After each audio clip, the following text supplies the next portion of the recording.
Allyship means we never stop learning. How much do you actually know about sex work? After training thousands of learners over the past 10 years, Living in Community has developed an online self directed training program to learn more about sex work, including what it is, how stigma plays a role, and how best to support sex workers in your work, life, and community. For more info on the 4 modules, including topics like human trafficking, best practices for service providers, the impacts of Canadian law, and more, go to livingincommunity.ca.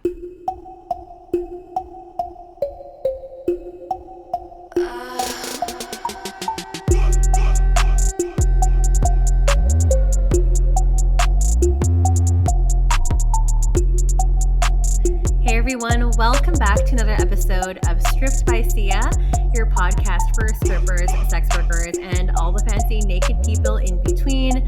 I am your host, Steph Sia, aka Sia on camera. I am a cam model exclusively on Streamate currently. You can find me on there.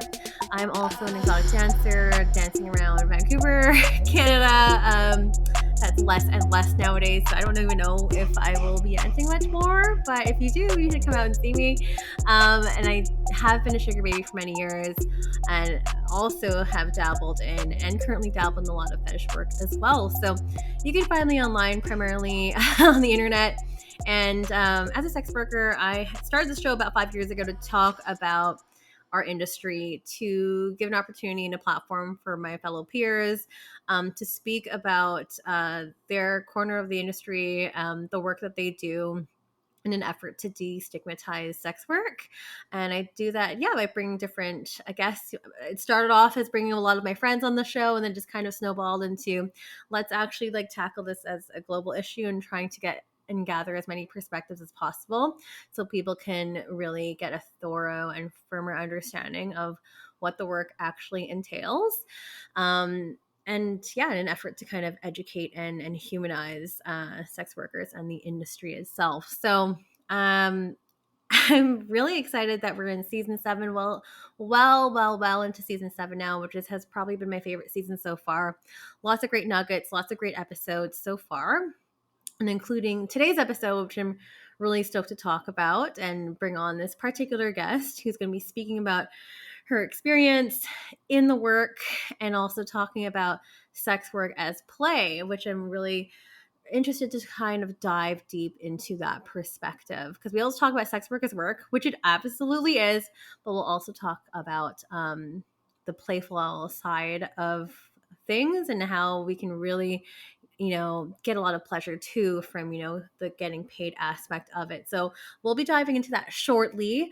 I just want to say hello first to our lovely Patreon subscribers, those who have been supporting since season 4. That's when I launched it. I just want to say hi to all the new subscribers. We do some fan recognition shout outs for those who are on tier 2 and tier 3. So I'm just going to quickly say hi and mention those names right now. If you want to skip, it usually takes about 5 minutes for this part, so feel free to go ahead to the 5-minute mark. But just want to say hello to Raina from Sweden. We've got Dale Flood from Canada. We also have Red Door Products and Via York, both from Seattle, Washington. McKenna King from Edmonton, Canada. We also have Eric Arajo and Geyser. I'm not sure where you folks are from, but thank you so much for always being there since day one.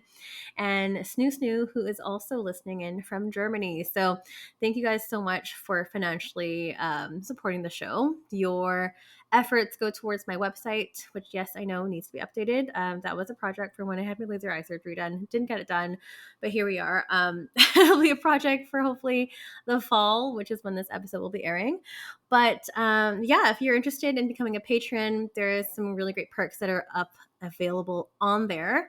So you do get video exclusive access to all of the episodes from season 4 onwards over there. We also have a plethora of bonus episodes that are over in there as well, which are not publicly available anymore, and more to come, of course.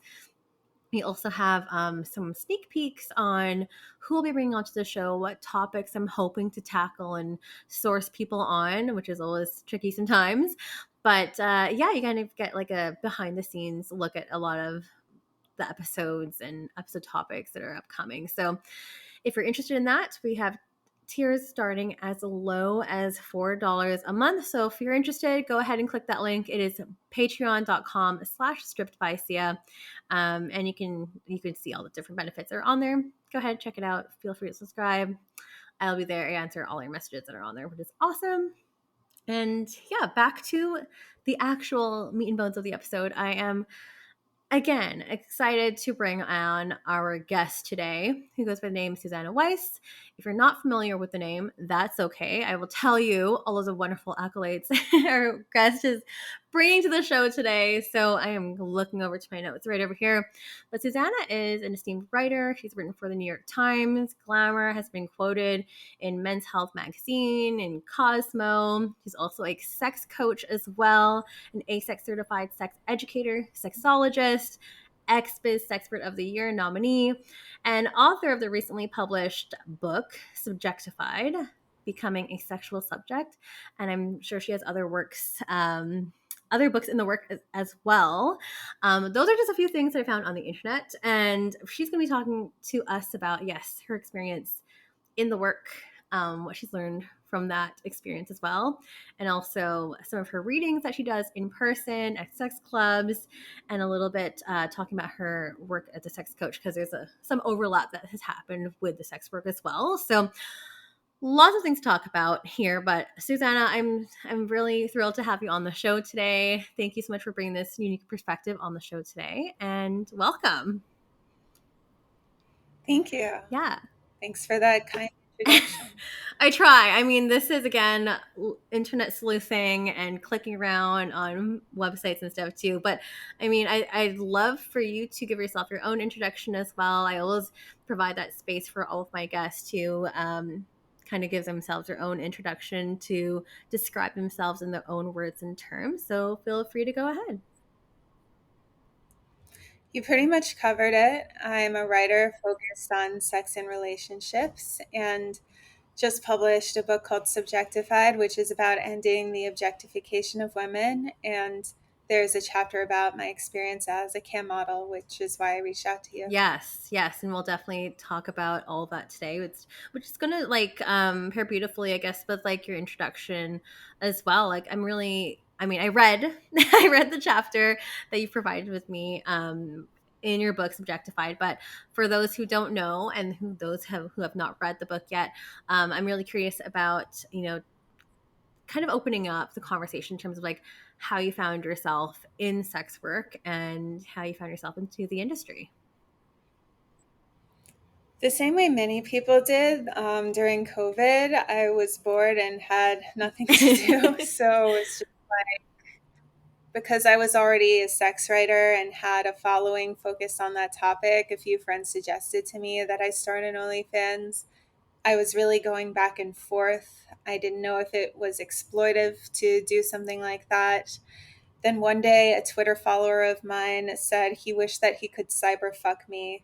And I was just in the mood to do something playful. So I tweeted, would anyone else want to cyber fuck me? Tell me how much you would pay. And a bunch of people made offers. So I sexted with them. And it was very innocent. I just, touched myself and sent some photos. And some of them sent things back. Not all of them. I wasn't attracted to everyone. There was one I was attracted to and like stayed in touch with, but it was just shocking to me that I could experience pleasure for money, and that changed my paradigm in terms of what work was. And I for about, I would say, 8 months did that, or I did it on and off for about a year. And I had many experiences, both good and bad. And it was the bad ones that ultimately led me to stop. Totally. And yeah, and we will definitely be discussing some of those experiences as well, for sure. I mean, going into the work and, your experience as a writer and a columnist in sex, what were your attitudes and general thoughts about sex work beforehand, before actually diving into the work? I'm just curious. I had mixed feelings about it because I knew people on both sides.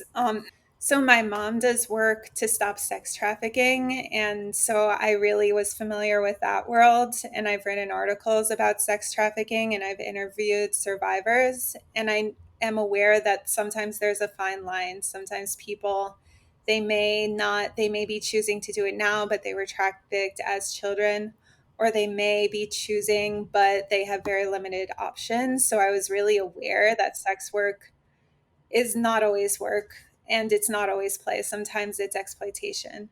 So that was why it was so hard for me to even do it myself, because I didn't want to be a part of that system. But I also knew people. I knew porn stars and people who were happy with their jobs because they got to do what I did, which is have pleasure for pay.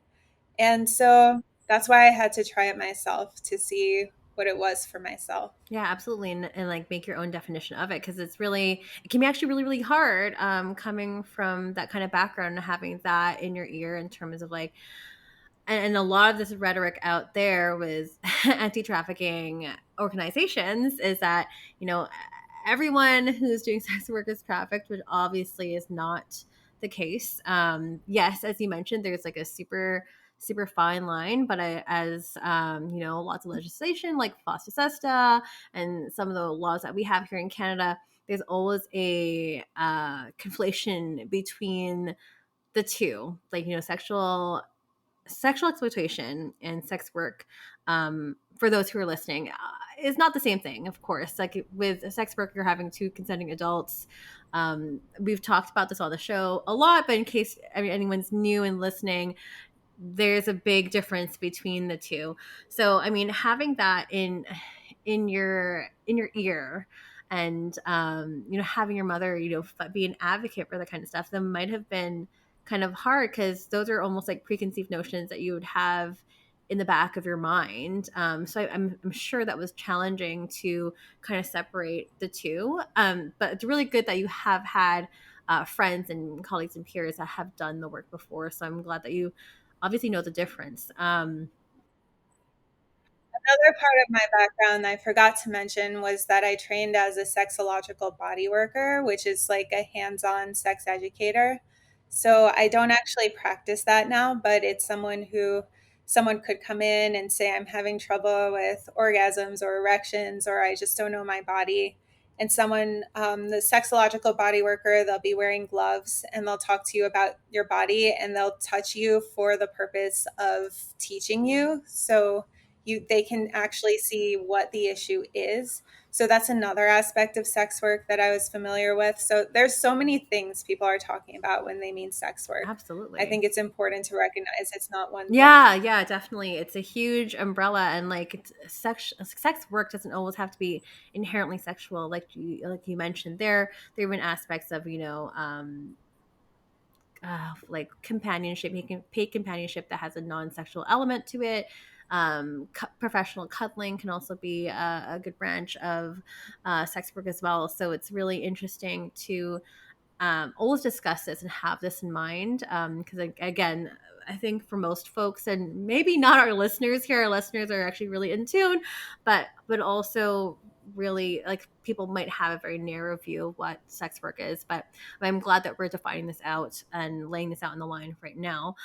Going back to your experience, Susanna, um, would you say that like your foray into sex work was maybe at first like a bit of experimentation and just like not knowing what to expect, and maybe it wasn't like a long-term thing, and sometimes sex work isn't like a long-term thing. A lot of it can just be a transitional moment in one's life, but I'd love to hear more of your perspective on that.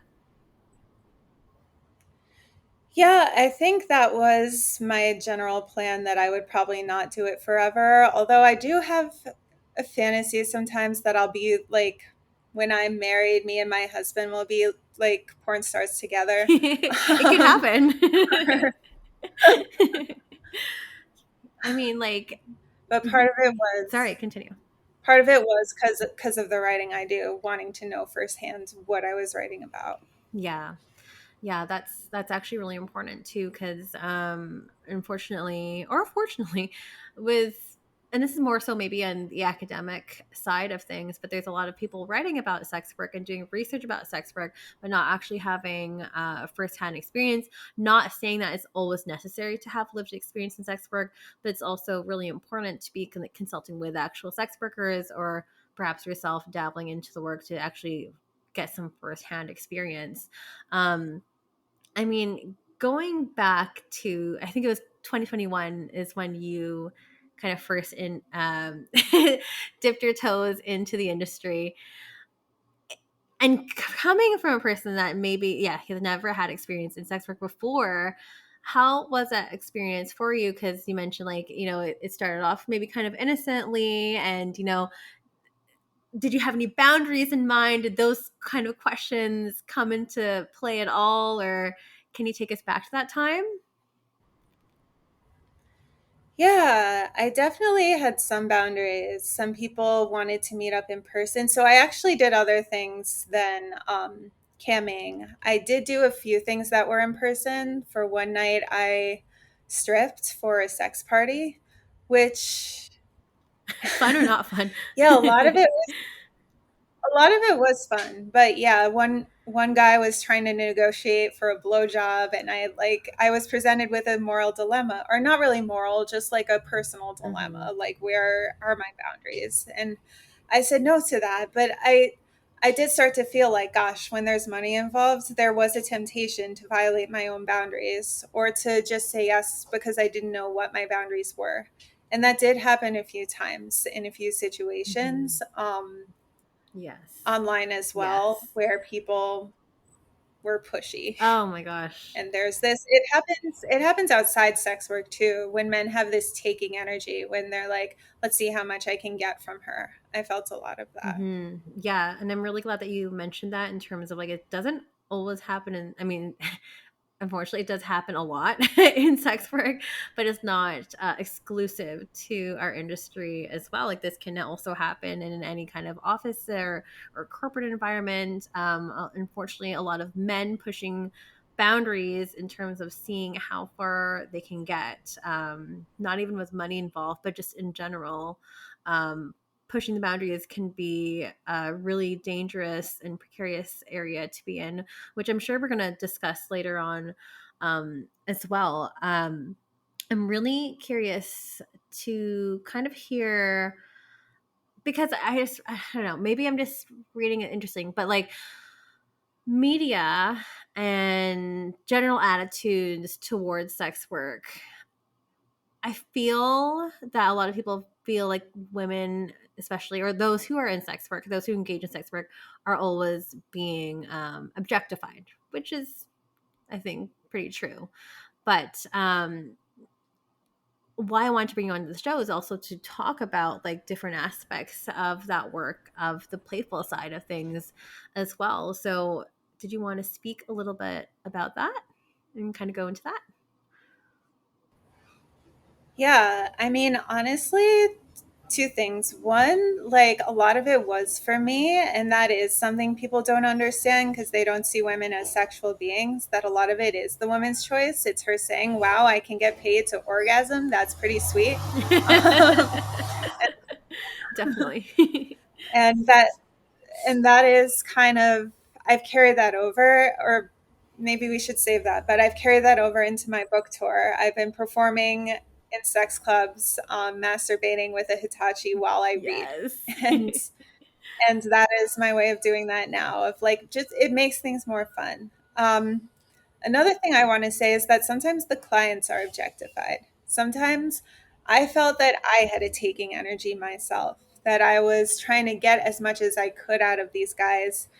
And the goal was, I kind of felt sometimes like I was harassing them. Like, do you want this? Do you want that? Give me more money. And I felt bad myself. I think there can be objectification on both sides. I'm going back into that conversation too, talking about objectification.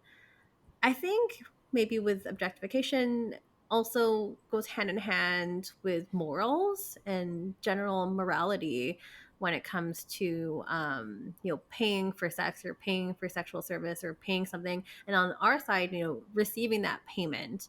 I'd love to dive deeper into that, bit of conversation and maybe even pull in your own personal experiences too and your own attitudes of how you felt maybe during the beginning of that journey and where you are now with that. With what specifically? Talking about morals, like the morality, I don't want to say issue, but sometimes there is a morality thing that goes along with sex in general, and that also is tagged onto sex work itself. Hmm. Right. There's nothing inherently immoral about doing sex work. I think the view of it as immoral exacerbates immorality that does exist. I think it's the pushing underground, the criminalization. People expect it to be exploitive, so it is. And you see that in the porn industry, that a lot of porn, it is, they treat the actors unfairly. The stuff gets leaked, etc. And that's why I like there are some feminist porn creators like Erica Lust and Inka Winter who are Yeah, changing that. so great.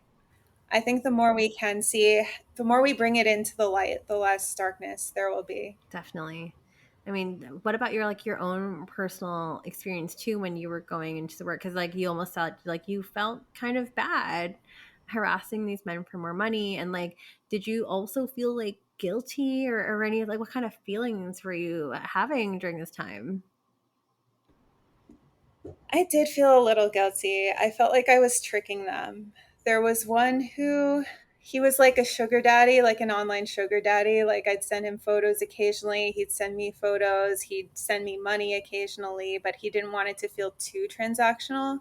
He wanted it to feel like it was something I wanted, which it kind of was. I got enjoyment out of it.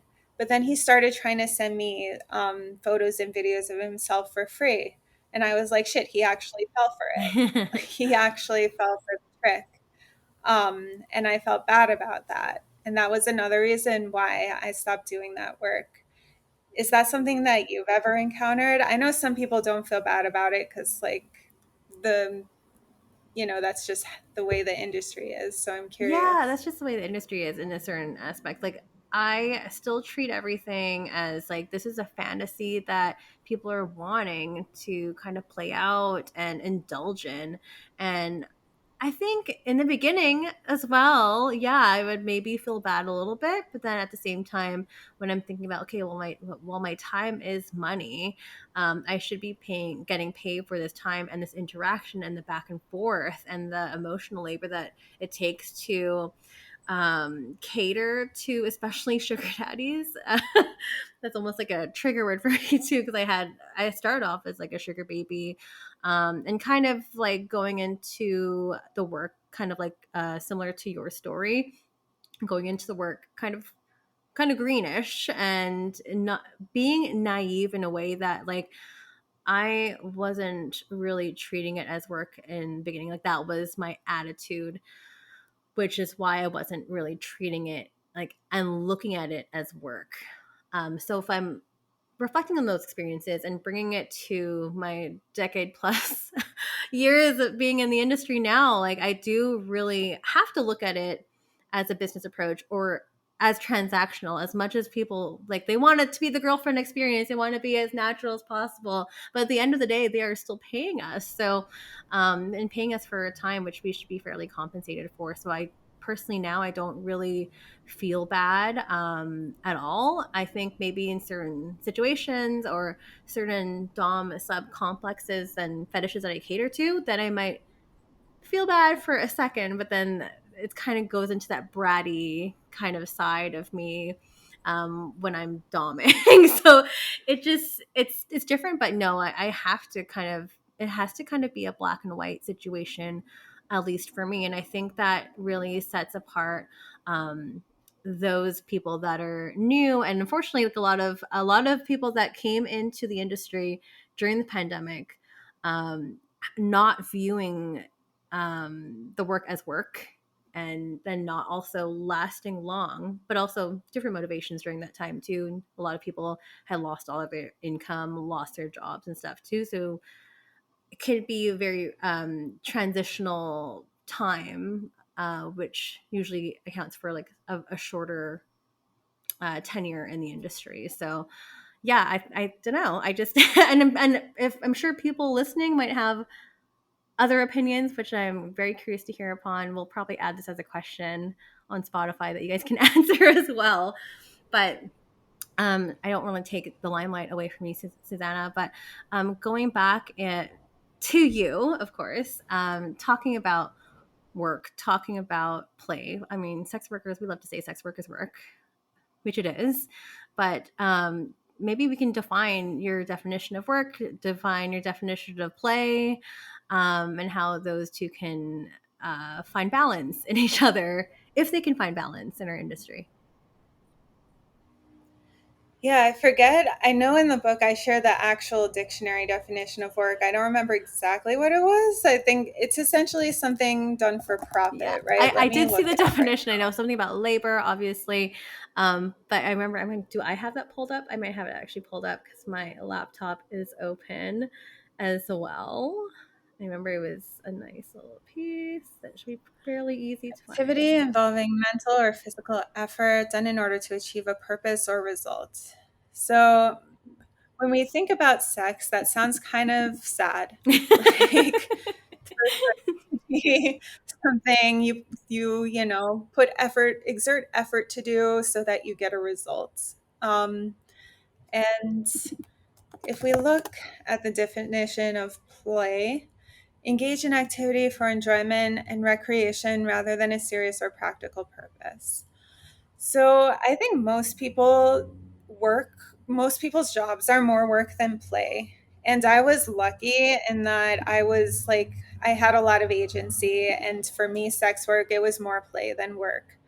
But I think people do scapegoat sex work and they look at sex workers and say they're doing something just for money. They're selling their bodies, they are doing something they don't 100% want to do all the time, and that is something that most people are doing at their job. Yes. And I don't know the solution. I'm not an economist, but I would like for everyone to have a job. I don't even want to use that word, but to do something that's more play and less work. Totally. Yeah, absolutely. And you make a great point. I was just going to say the same thing. So I was like, I'm coming at the defense. But yes, like this, can't we say that about all jobs? There's always going to be maybe some aspect or a day or two where you're like, I actually don't want to come into work today. I actually don't want to be doing this spreadsheet thing or whatever. I can't remember what people do in a corporate life anymore. It's been so long. But yeah, like it's a double standard. I would say that definitely exists, and again with the attitudes that stem from the attitudes that people have towards sex work. But I remember like you mentioning in your book too, talking about joy, and talking about even terms like blowjob and hand job, and these are all, and I never even thought about it that way, but those are seen as maybe like women's work or with things that women would do as work, but never seen as in a Mhm. pleasurable kind of way that, I actually like giving blowjobs, or I like actually giving hand jobs and pleasuring myself, or providing pleasure to others. So it's really cool to kind of see that stance. Do you want to speak a little bit more about that aspect? Yeah, so this view of sex as work, it's also not exclusive to sex work. We have this idea that women have a duty to please men, specifically in the context of marriage or relationships. We've historically seen marriage as a way for women to gain financial support from men and to gain a home and children and a stable life. And we see often their bodies as being traded for that. Okay, you're taking care of me, you're paying for me, then I have no freedom and I have to sexually pleasure you. And so I think that's another area where people, when they're pointing fingers at sex workers, should look at themselves and ask, am I having sex that feels like work? Am I having sex that is without enthusiastic desire? I don't like the word consent. It sounds like a legal contract. I think people should have enthusiastic desire. Mm-hmm. And yeah, terms, the language we use does enforce that without us even thinking about it. If you think about it, there's no female equivalent of blowjob. Like we say cunnilingus or eating out, it's not a job. Yeah. or fingering. We don't call that a job. It's true. It's this idea that women's job is to please men. And so I think I have to credit my friend Nicole Ambrosia for the term blowjoy. Yeah.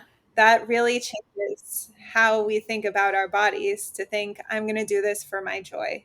And I hope everyone has sex solely for joy. Yeah, I hope so. I hope so too. I mean, obviously there's instances where that's not happening, uh, obviously, but I mean, I think it's a really good way of looking at that in a more positive way, and also without that kind of it's almost like gendered language, like because again, like these were specifically when we're talking about heterosexual relationships, yes, it's like woman pleasing the man, and that is what it was before, and it's still very maybe more so, maybe less gendered, but maybe more misogynistic language towards women, that we need to take back and maybe use some new terms, which I think is really fresh perspective. So you said your friend coined that term. I love that. Blow joy. So much fun. Yeah. I'll have to send her this Oh, episode. absolutely. Of course. I love that. Also talking about, we're talking about, yeah, just finding joy in having sex, and the stigma and shame that comes with that. And we kind of like lightly touched on it early on in the episode, but like the belief, again, that we're fed in the media and the public's belief that, how can someone be choosing this line of work? How can they actually find joy in this? How can this actually be pleasurable and enjoyable for someone? I'd love to touch on that, discuss that aspect as well, and like where that might stem from. How someone doing sex work can find joy in it? Is that the Not so much, question? but like more so, like we have attitudes, again, societal attitudes, against sex workers of, how can this person actually be choosing this line of work, and it's almost like a disbelief, and a stigma that like it's so unbelievable that a woman or a person who's choosing this line of work would actually enjoy it. And again, it's more so with these negative attitudes that we can only be exploited if we're in this industry, if we're in this line of work. So I'd love to chat a bit more about that as well. Yeah, that's another attitude that's bigger than sex work. Mm-hmm. And I talk about this in my book too, growing up, like hearing about classmates in high school and middle school who hooked up with guys. And it was always seen as, oh, she's compromising herself. She must have trouble saying no. She must be doing it for popularity. And that's why I wrote my book, really, because we have difficulty thinking of women as sexual subjects, not objects. A subject is someone who's acting from their own desire, not the desire to be desired. And that's the core belief that is causing people to see all female sex workers as being exploitive. I think if men, there is a huge gender imbalance. There are male sex workers, but I think in general it's women who are criticized more. I think men are more likely to be told, wow, like that's a great job. You get Fuck to everyone. masturbate for a living. Yeah, true. All guys love to masturbate, obviously. Of course. Yeah, I mean, like, and that being a double standard, we can kind of go down that little rabbit hole as well. But like, of course, when you think sex worker, I think most people, what would come to mind, unfortunately, are women's bodies, and men in this industry being celebrated, even problematic men, and actors in the porn industry that are problematic not being canceled, but also just, again, being celebrated, that they get to, fuck as many women as they want, they get to get paid for it, that kind of stuff, um, at the expense of women and also other gender non-binary folks as well.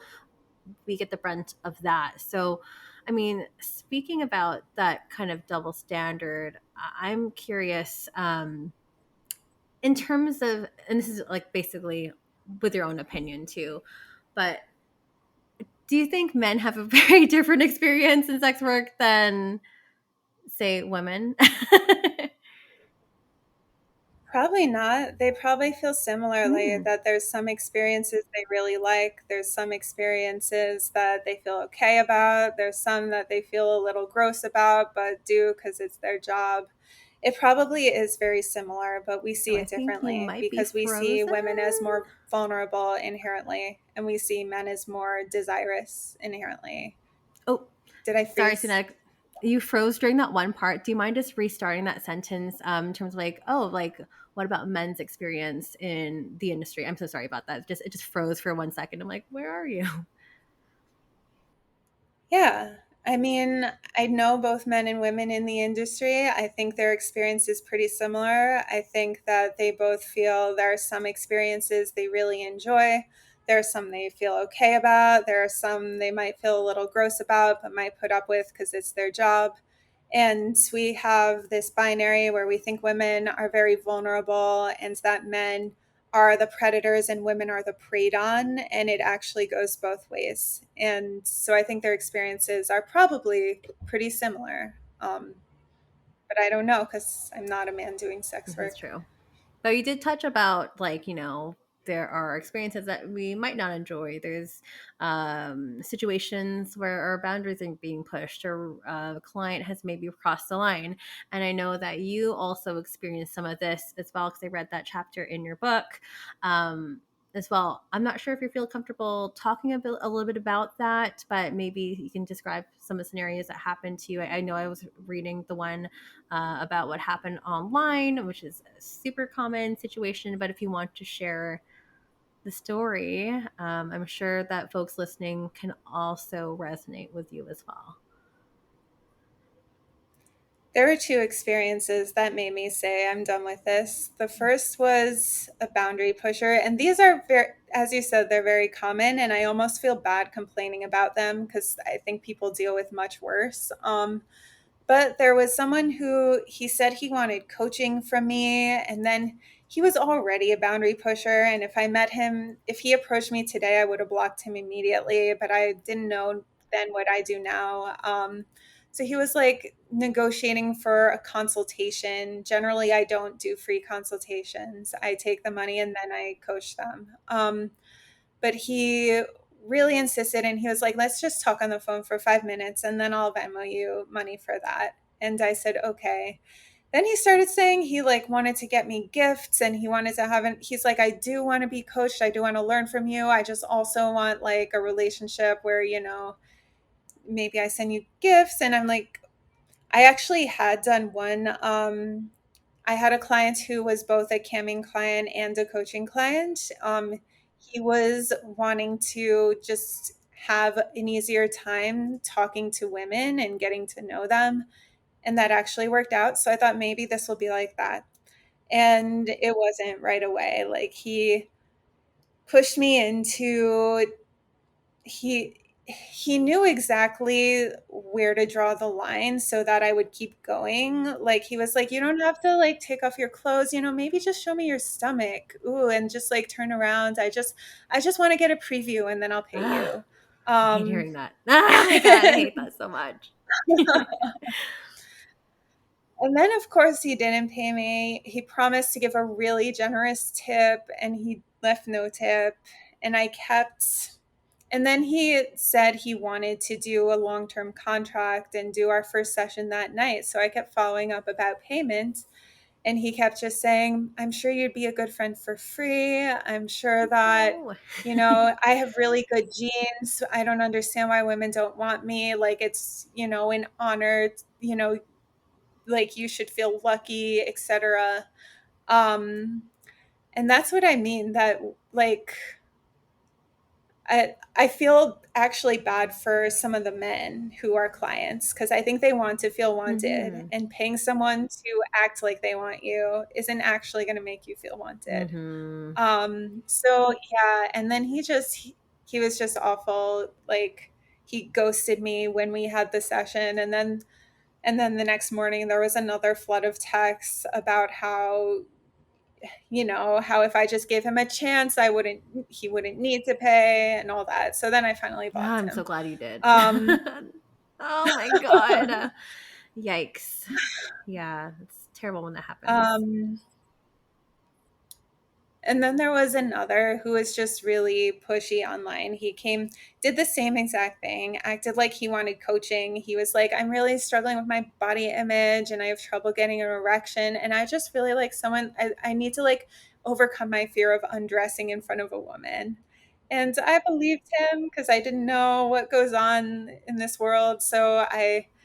But then he was doing the same thing, slowly wearing away at my boundaries. Like, well, it would make me more comfortable if you were naked too, just so that I can relax. He kept feeding me these lines. And I kind of knew what he was doing. And it was also for my pleasure. That's the thing. Sometimes it is both exploitive and pleasurable. Right. Like, That's interesting.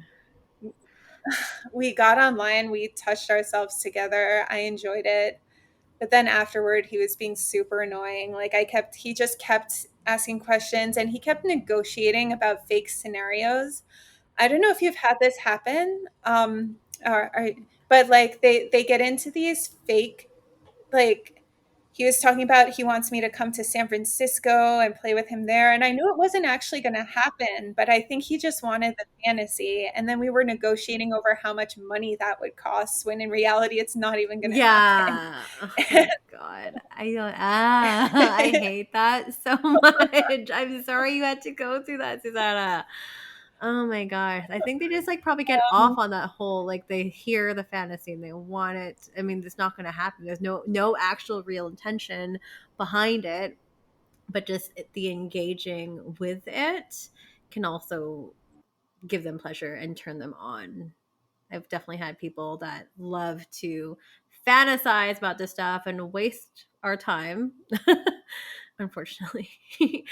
But I mean, yeah. Yeah. So eventually I was like, you know what, save any questions. You need to book a session if you want to talk to me. And he was like, okay, no worries. And then he's like, but I need to know, like, what makes you keep your pussy so hairy? And that was the end of it. The Then I last blocked straw. him. But then for the next year and a half, he kept coming back. He kept making new Instagram accounts and pretending to be someone else with the same exact story. He kept Oh my saying, you God. know, I just have body image issues. I have trouble with erections. Could you help me? I just like, and he would act like he was being sweet. He's like, I've seen you online and I really respect you and think you could help me. And I would just block, block, block. Then eventually, like the fourth time he did it, I was just like, okay, yeah, okay, just send me the money. How about noon today? And then he sent me the money. I just took the money and blocked him because I deserve that Yes, you did. After a year and a half of this shit dragging on, you should have like charged interest on that.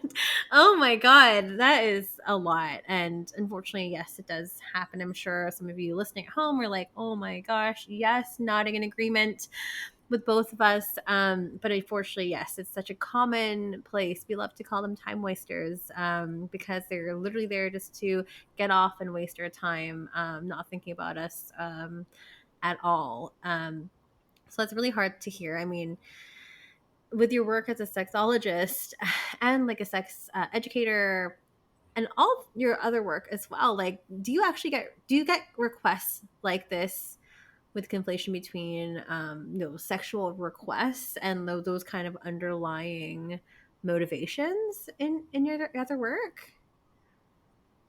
Sometimes I do. I don't know if they actually, I think they're aware that they're pushing boundaries. Like they'll sometimes I get messages like, so are you nude during your sessions? Or it's the same exact thing. Like I just have trouble with this sexual thing. Like, could we get online? Could we do a little like cam session to help me work through this issue? Most of them aren't actually trying to work through an issue. So at this point I just ignore them. Yeah.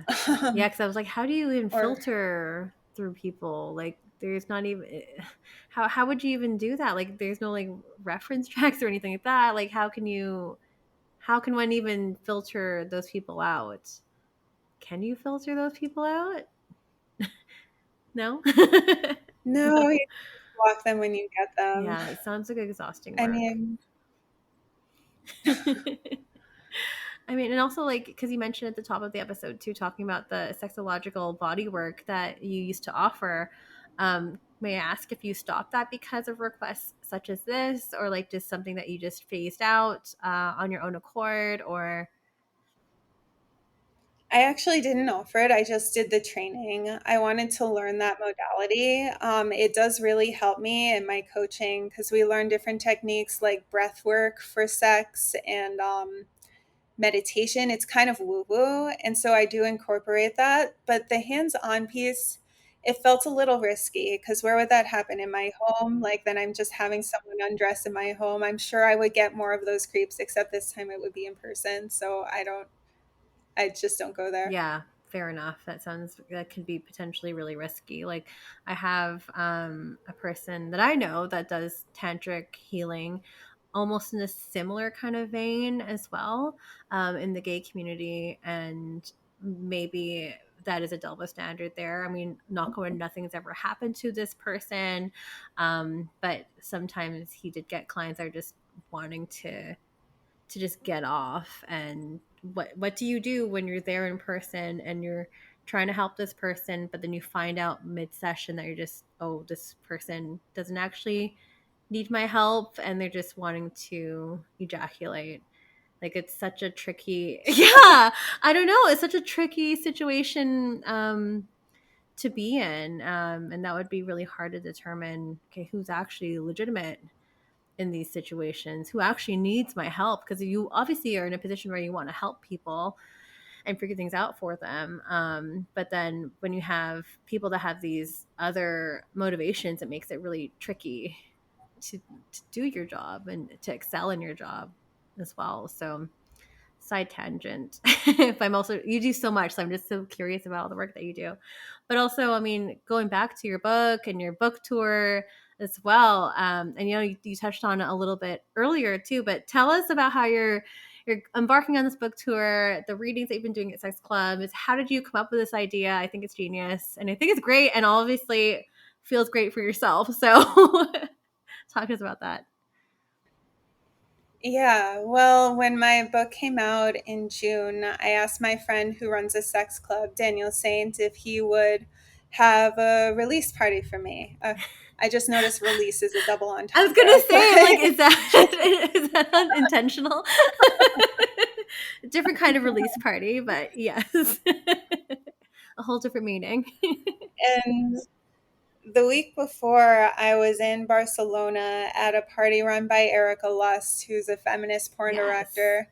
And I told her my book had just come out and I was doing a party the next week. And she goes, "Are you going to do the reading hysterical literature style?" Hysterical literature is a YouTube series or a video series where women are reading from books while someone holds a vibrator between their legs. It's not visible, they're like at a desk. And they basically keep reading until they can't read anymore and they orgasm. And I was like, that is a great idea. Yes. And so I asked my friend if he had a Hitachi because I was traveling. I didn't have anything with me, and he did. So I went over to his sex club, NSFW, and it was just a small group. And I read from my book with, in the original, someone else holds it, but I wanted to hold it myself because it just seemed complicated. But the, the line that so I read from a chapter about consent, and the line I orgasmed on was something like, we need to care about what women like, not just what they want and accept. Mm. And when I said that, it felt like my body was saying yes to that line.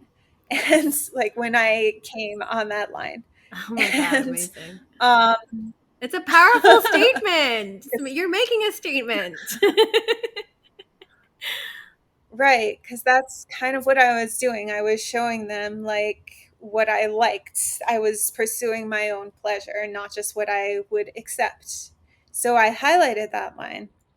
And then I was in St. Louis for a conference, and I was invited to a sex party, and I was like, you know what, can we get a group together to do this again? Because they had a Hitachi there, and I had my book there, and then I did it there, and I forget what line I came on. Oh, maybe you'll find inspiration for how to subjectify yourself. And it Hey. felt like my orgasm was that inspiration. Like the vibrations, like we're sending them vibrations. Amazing. I mean, That's really, again, as I mentioned, that's like super powerful. I think, and especially those particular lines too. And I think that last line really sums up like what you were writing about for sure.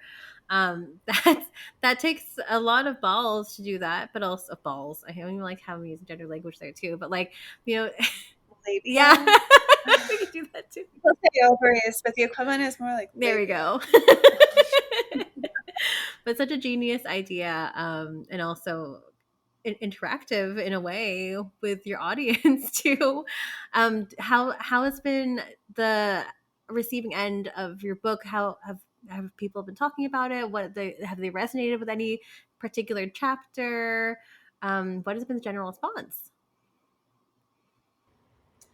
Well, gosh, it's funny. I'm sure a lot of people have read it, but I haven't heard from a lot of them. But I think, well, I did have a good conversation. I did a release party in LA, like a regular release party in LA too. And I read from a chapter about pubic Mhm. hair. And actually, one of my friends who is very religious came, and I was surprised that he Wow. did. And he actually connected with it. And he said, I always had this feeling like God, like, didn't want women to have to remove their hair. Like, just leave it, leave your body the way that God made it.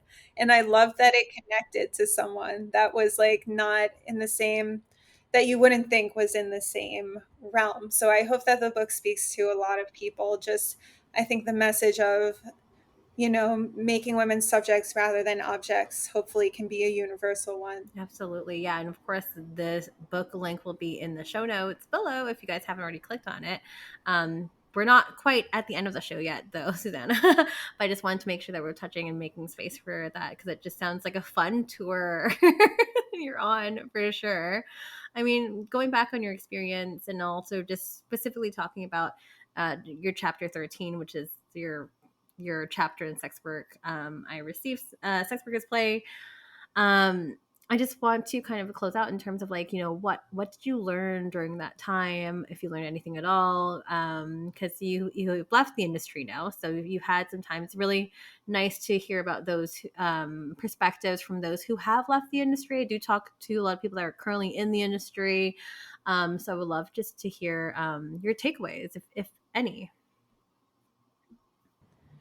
I think my biggest takeaway, and I don't know if I could say I left the industry because I am still having orgasms for money. I'm using them to sell This is books. true. This is So, very true. but I think the highest form of sex work is education and healing. I think there is a way to do ethical sex work, and a lot of people we call escorts or even strippers or cam models are educators and healers. And I think the more we recognize it as that, and the more opportunities we create for it to be that, I think we'll have less exploitation. And I think we need to hold both truths that we want to make it less exploitive. And also, work in general is like our economy in general is exploitive, and we need to do the best we can in the world we live in.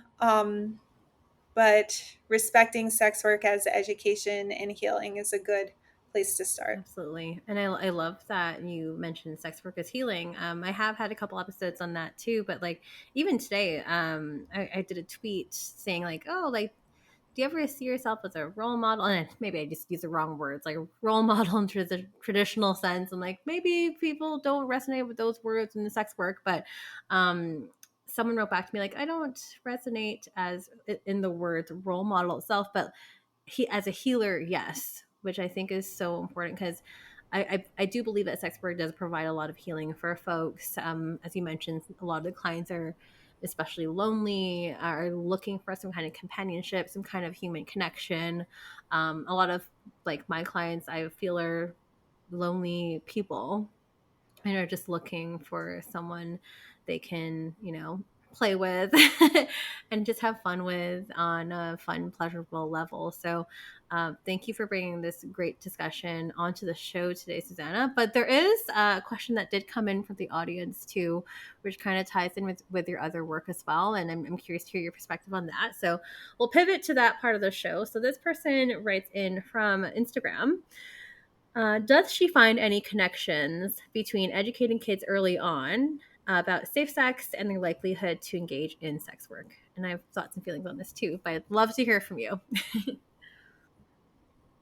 That question's a bit open for interpretation. I'm not sure if they're asking if sex education makes people less likely or where to, but I think I'll take it in another direction. I think safer sex is not just about physical safety, it's about emotional safety. And I do think we could do less exploitive sex work and more ethical sex and ethical sex work if we do have greater discussions about emotional safety in sex.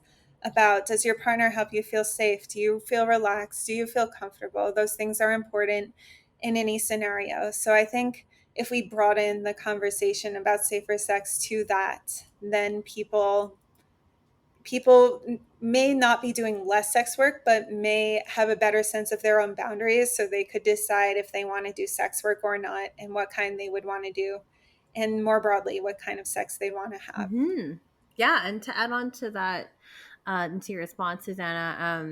So those who are listening, I work in sex education with kids. I'm not an educator, but the whole team around me are educators. We haven't personally found this in our research in regards to likelihood to engage in sex work, but talking about talking to your kids early on and better equipping them with education about consent, education about sex, and it is for pleasure and your body parts and stuff too, from a scientific method, is actually better for them in the long run. What we've found here, at least in Canada, um, less likely to engage in early sexual experiences, in say like losing your virginity early on, and mostly more likely to actually save it for a little bit later in their life. That's just from the resources that we give to the kids that we educate, and we educate from kindergarten, sometimes preschool, up until grade 7. So if that gives you some perspective, and if you need some resources, please let me know. I'd be happy to share with you. But great question overall. I'm not sure if you have anything else to add to that, Suzannah, but I like your perspective as well. It really opens up some discussion on that topic. When I was in high school, I had a teacher who said, it's okay to have sex, it's okay to use drugs, just wait till you're in your 20s. You're going to make much better decisions when you're in your 20s. And I took that in. Like, I didn't have sex till I was 20. Wow. And I think it was a good experience, Mm. largely because of that, because he wasn't black and white. He didn't say don't do it. He said, wait till you're in your 20s. So I think less black and white discussions are a good Yeah, thing. I think so too. I don't think it has to be so rigid sometimes, but knowing that there are other options out there, I think is great. I just think the more you educate yourself about issues, I think um, the more knowledge you're going to have, which I think is better in the long run as well. Like I myself didn't lose my virginity until 18, and even getting into sex work, I was 20 through 23, 24, getting into sex work, which like as a sugar baby, that's like kind of quote unquote old. But I felt like, I made some better decisions. I mean, still green about a lot of things at that time, but I feel like, having a bit of experience and knowledge and education around you will always better equip yourselves in the long run. So thank you for the question, Sky. It was really great. But other than that, Susanna, our time is running out here, but I really enjoyed our discussion today. But where can people find you? Where can people find the book Subjectified? And how can people get in contact with you? You could find me on Instagram or Twitter, Suzannah Weiss. Hopefully, it'll be in the links because it's hard for some people to spell, but SUZANNAHWEISS, or Instagram is Weiss Suzannah. I won't spell it backwards, it'll just be in the description. It'll be all the notes. If you haven't clicked already, it is there for your ease and convenience, peoples. But for everyone else listening at home, if you do want to get in touch with myself, I'm very active on X, so you can go contact me there. It's Stripped by Sia. On Instagram, I am Stripped by Sia Podcast. And if you want or are interested in coming onto the show, feel free to contact me on my website, strippedbysia.com. There's a nice little contact page there. You can fill out the little form there. Tell me about yourself. Tell me about what you want to talk about, because I'm an open book, but I also would love to develop some episodes and collaborate with the community more. So feel free to pitch yourself. Is there? And if you are a good listener, you will do your homework and rate 5 stars on Spotify and Apple, and go ahead and review there. I do love reading the reviews and the commentary when you answer all the questions on Spotify. I love the engagement. Any feedback, of course, good or bad, please message me. I'm an open book.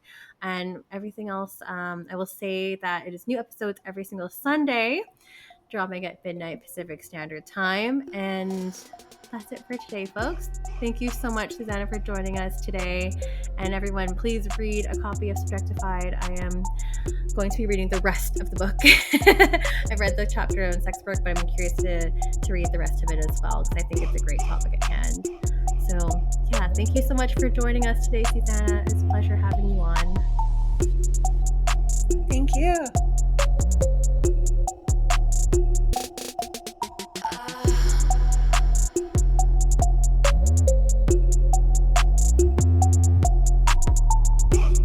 You're listening to Stripped by Sia, hosted, produced, and edited by Steph Sia, music by Ted D, graphic design by Maria Bellandarama, and photography by Ian Dabrin.